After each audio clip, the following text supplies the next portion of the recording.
Okay, hello everyone. Okay, so the next program is the speed of sound. Okay, so the following table shows the approximate speed of sound in air, water, and steel. Okay, so the program has given us a table with the medium and the speed, water speed. Okay, so write a program that asks the user to enter air, water, or steel. Okay, to enter, there's just a string, the word air, water, or steel, and the distance that a sound wave will travel in the medium. The program should then display the amount of time it will take.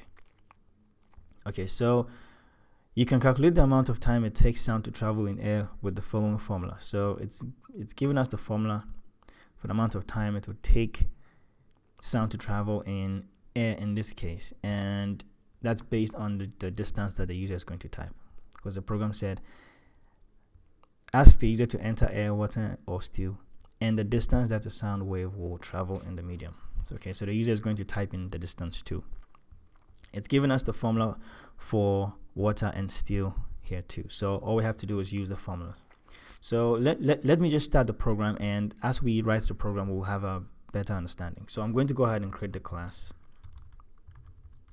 and I'll call it the speed of sound.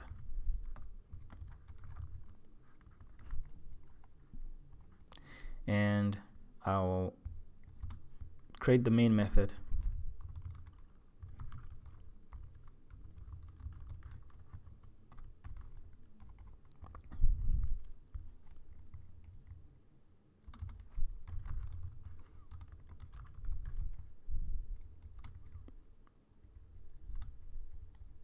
okay.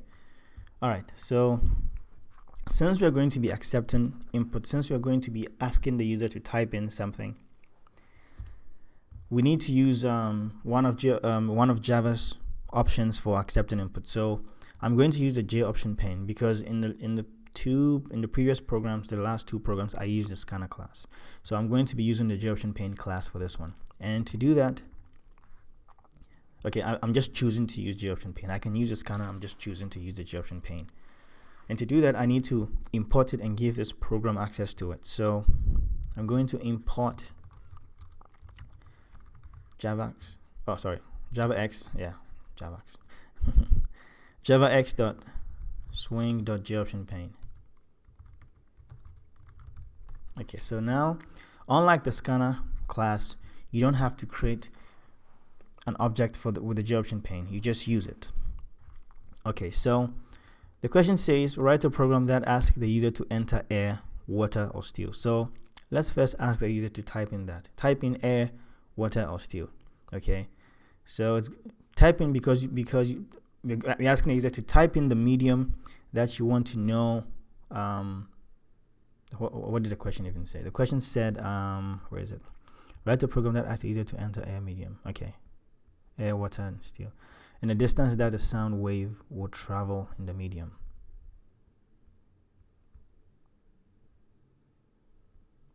Okay, so you can calculate the amount of time it takes sound to travel in air with the following formula. Okay, so we're going to ask the user to type in the medium that you want to know the amount of time sound travels in. Yeah, something like that. something like that. All right. Okay, so I'm going to use the joptionPane's input, show input dialog method to ask the user that, and and receive input at the same time. So I'm going to type in joptionPane dot show inputs dialog, and I'm going to type in the question. So it's going to be, please enter the amount of sorry, not the amount, please enter the medium that you want to know the amount of time sound travels in. Something like that. You can rephrase it to whatever makes sense to you, but please enter the medium that you want to know the amount of time sound travels in. And I'm going to break that line with a new line character. When it's displaying the question, I'm going to break it with a new line character, and I'm going to continue on a new because I have more string to type. I have more sentences to type. So I'm just concatenating it, and I'm continuing on a new line because it's going to fill the entire screen. I don't want to scroll horizontally. Okay, so please enter the medium. Oops. Please enter the medium that you want.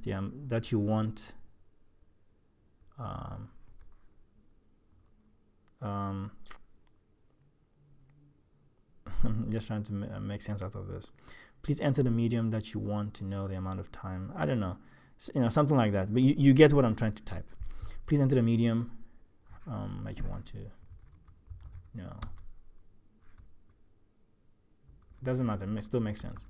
Please enter please enter the medium that you want the amount of time sound travels in.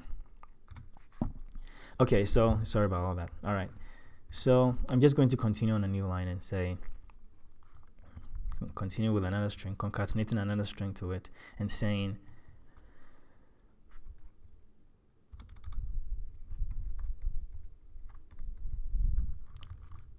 please enter air, sound, says what? Air, water, or steel. Please enter, not sound, air, water, or steel. I don't know why I'm, writing and saying different things. All right, please enter air, that's the medium, air, water, or steel. Okay, air, water, or steel. Okay, so after we ask the user this question and the user types in an input, we need a place to store it. So I'm going to create a variable, and it's going to be a string variable to store the user's input. One, the user is going to type in a string, and two, anything that is returned from the GOption pane's show input dialog method is a string. So we need a string to store that. So I'm going to go ahead and create a string, and I'm going to call it user input medium. I'm calling it medium because that's the medium that the person is typing, whether air, water, or steel. And I'm going to store whatever the user types in user input medium.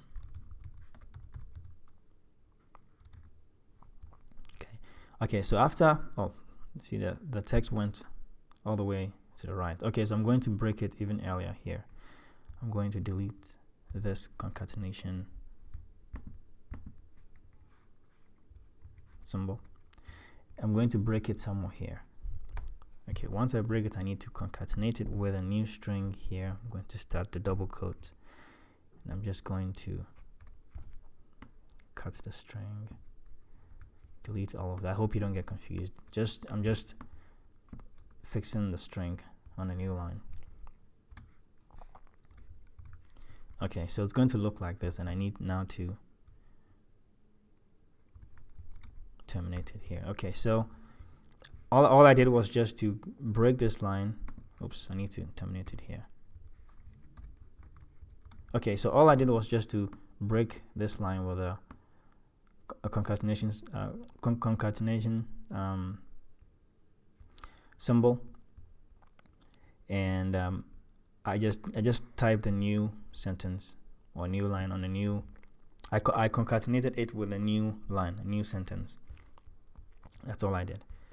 Okay, all right. So once the user types in the input, we will have the input stored in user input medium. So now we can test or check what the user typed, whether it's air, water, or steel. And to do that, we need an if statement.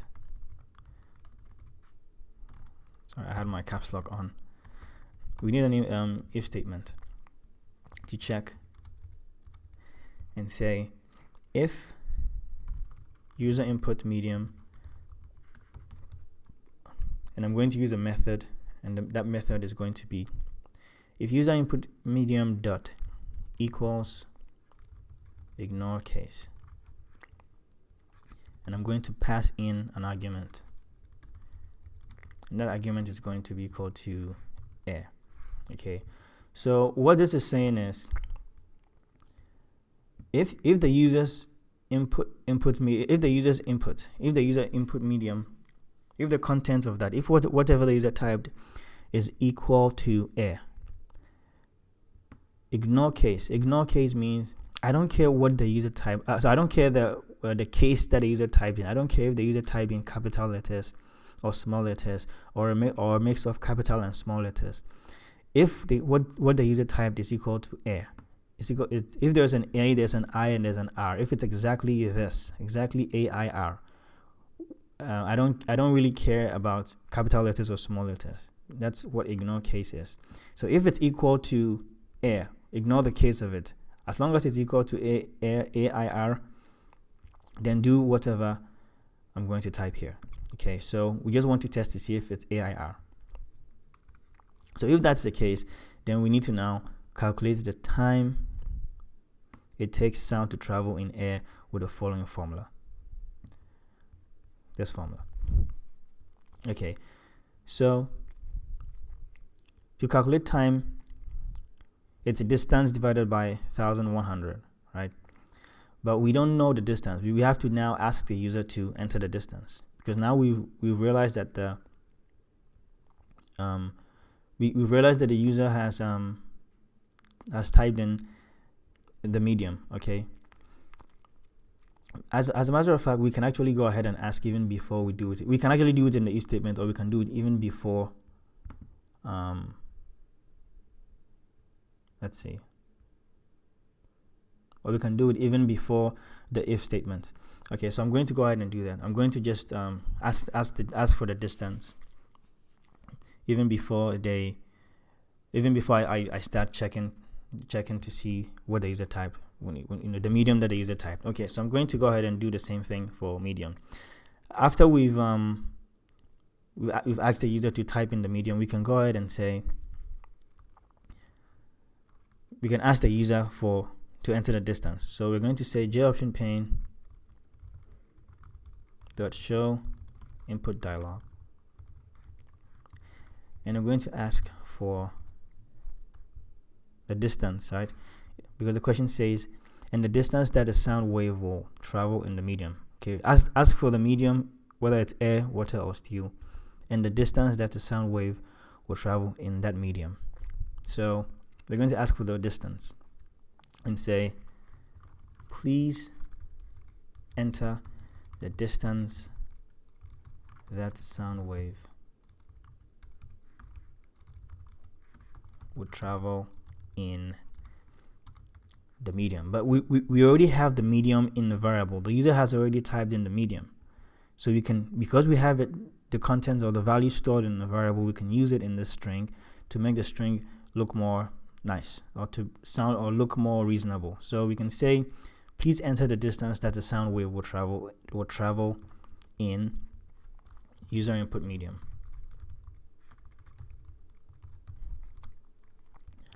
So if the user typed in air, then it's going to read, please enter the distance that the sound wave will travel in air. Okay. All right. So now, once the user types in the value, it's going to be stored. We need to store it in a variable. We need a place to store it so we can use it. So we need to create a variable for distance. So I'm going to create a double variable for distance, because the user can type in a decimal value for distance. So I'm going to create a double variable, and I'm going to call it distance. And once the user types in a distance, we need to store it in distance.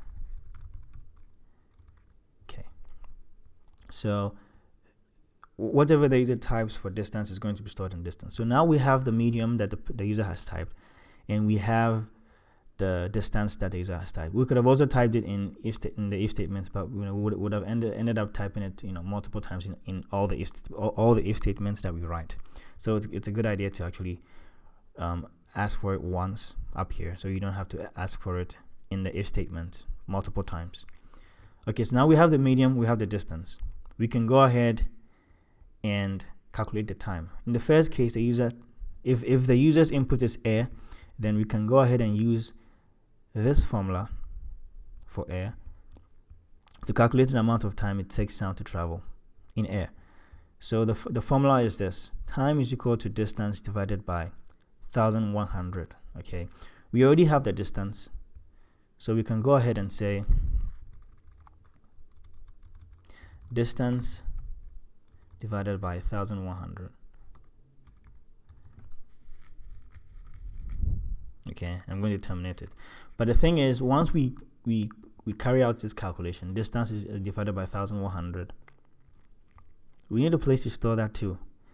And distance divided by 1100 is going to be the time it takes sound to travel in air.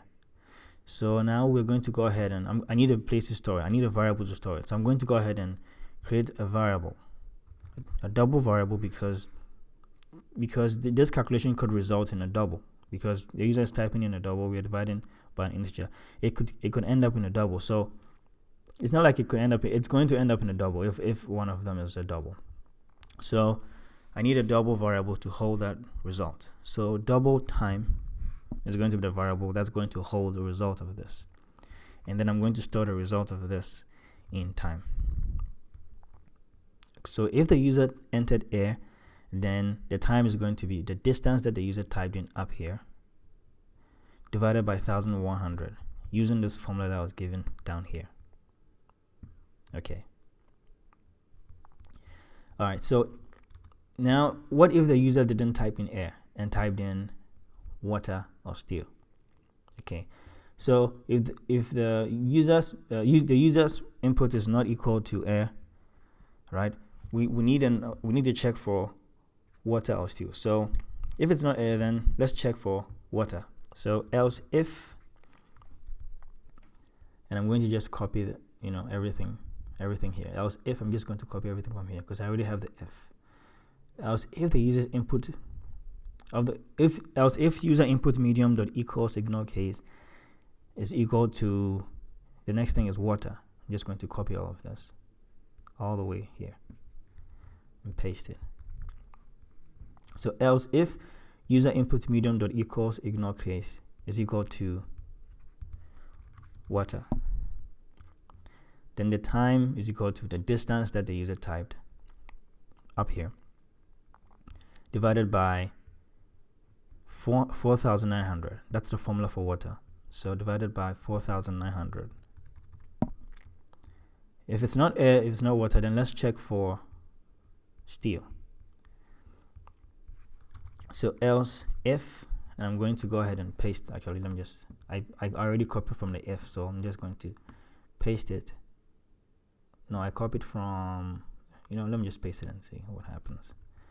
Okay, I copied from the parentheses. So else if user input medium dot equals ignore case is equal to, okay, user input medium dot equals ignore case in parentheses steel.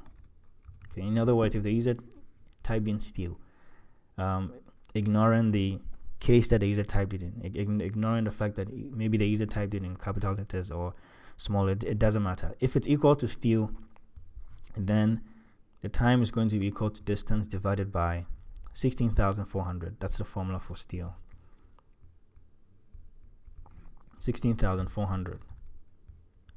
So if that's the case, then time is going to be equal to distance divided by 16,400.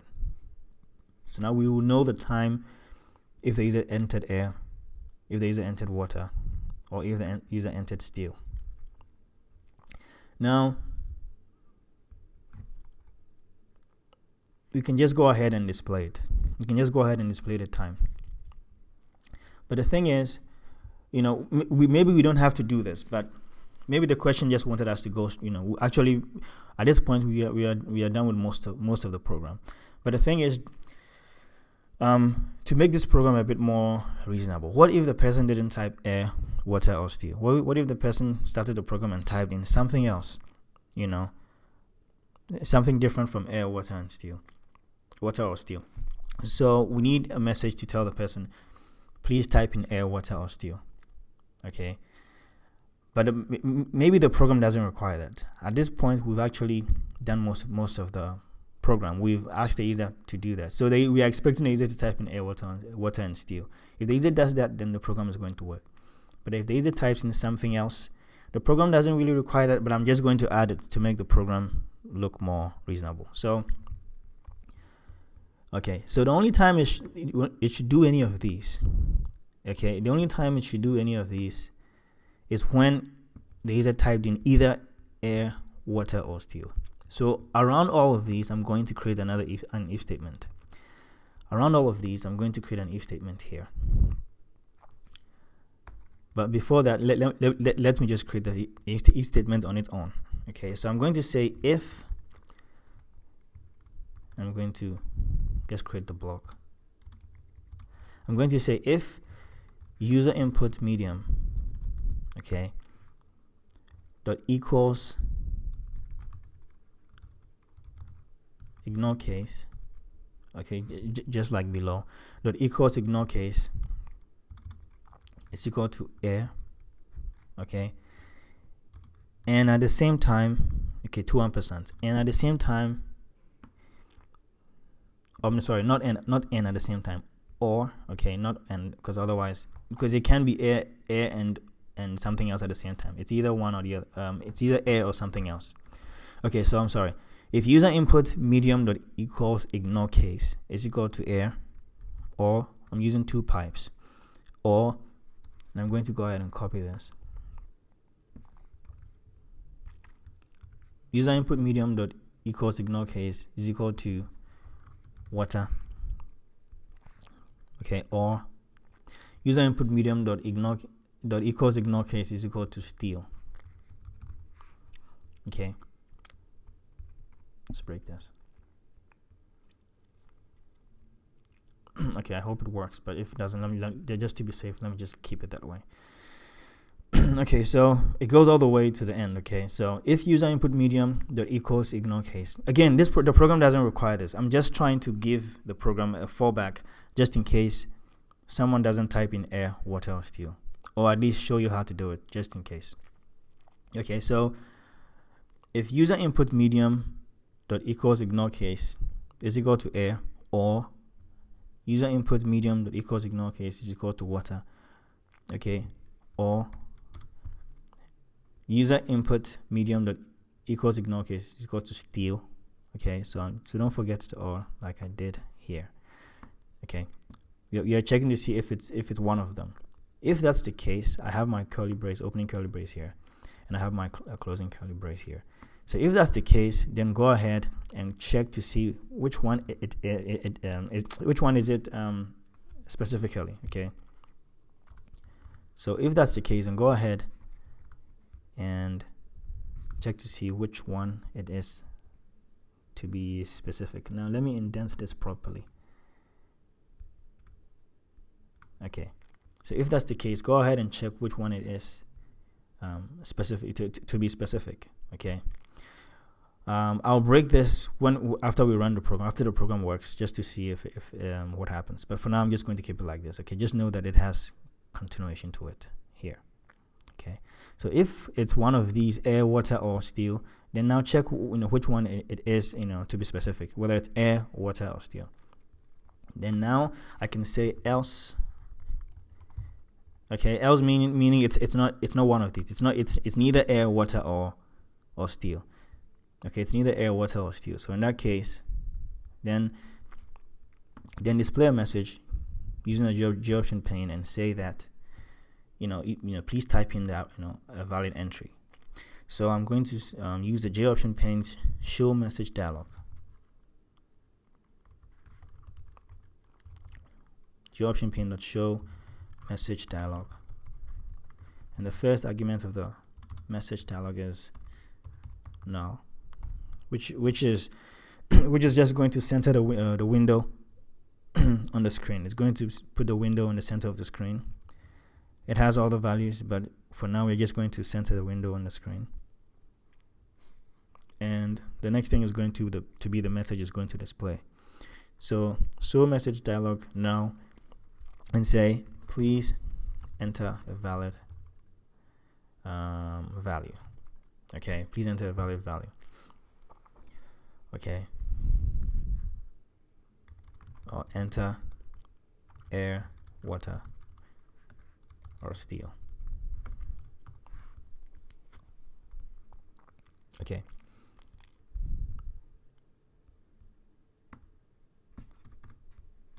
please enter a valid value, air, water, or steel. Okay, so if it's neither air, water, or steel, then go ahead and display this message. If it's one of these, air, water, or steel, then check to see which one it is. Do the calculation and move on with the program. So I'm just going to delete this because I've already pasted it in here, so we don't need that. I don't need that. All right. So now we have a certain level of, we've added more meat to the program. Okay, we've made it more responsive to other things, to other inputs.